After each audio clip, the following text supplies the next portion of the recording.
we used to know, for example, what belligerency was. Stop. Belligerency, I believe, is defined as waging a regular and recognized war. Stop. It must be regular and it must be recognized.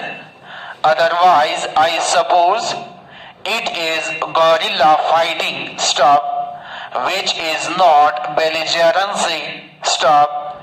And insofar as states or rulers are concerned, the opposite of belligerency used to be neutrality, that is not siding with a power which is belligerent or which is waging an active and recognized war. Stop. Yet delegates here must know how vaguely the word neutrality or neutralism, as it is sometimes called, is used now, sometimes as a term of abuse, sometimes in a different way, but mostly in a manner which does not describe what is meant exactly. Stop.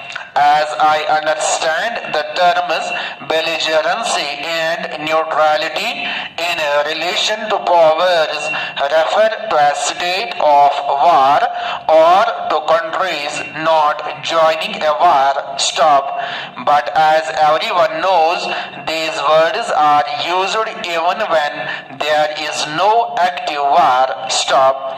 If a country is supposed to be neutral today, then presumably some other country which is not neutral should be described as belligerent. Stop. And yet that would be a wrong description, because the other country is not engaged in regular or recognized warfare. Stop.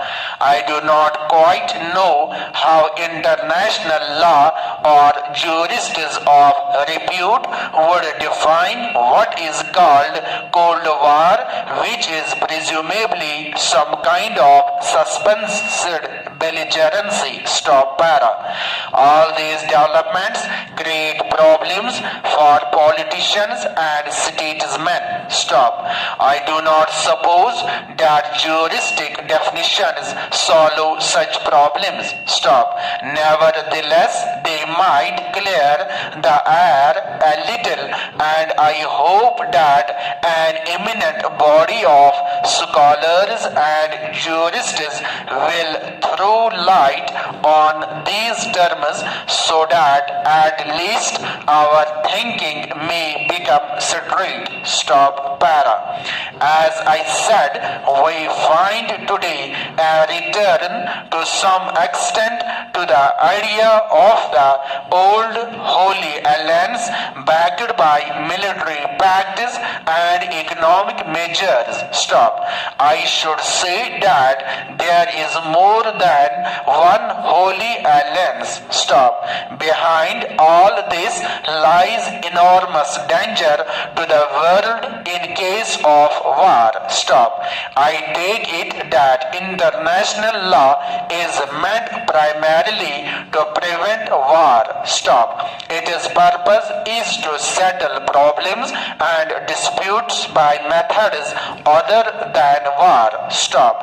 War is an absence of law, and it is true that so far international law does not have behind it the same strength that domestic law does. Stop. But its main purpose is the avoidance of war. Stop.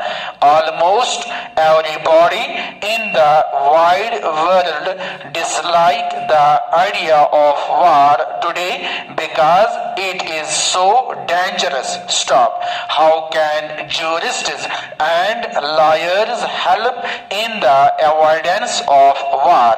Note of interrogation. They cannot help directly in political developments